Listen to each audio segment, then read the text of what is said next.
Doctor साहब हम खाना खाते खाना नहीं पचाता। ये क्या हो गया? गेहूँ खाए खड़ाई हक दिए, चाउर खाए खड़ाई हक दिए, और तो और इतना बड़ा एक लिट्टी खाए वह खड़ाई हक दिए। अच्छा ठीक बा, तोर लीवर खराब बा, एक किट देता ही खाई लेवे आराम हो जाए।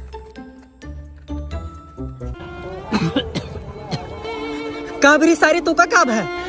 क्या बताई यार, 2 दिन से जवन खात रहे कुल खड़ाई हगत रहे।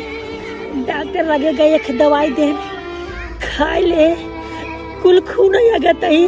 कवन दवाई रहा दिखा? बा देख ले, एक खाए एक और बचा बा।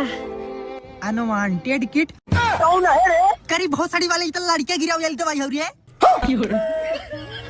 लगा तब हम ना बचा। कहीं न बचबे रे, चल हम तोर दवाई करावत ही। अब जी का करे जब मार बच्चे गिर गया।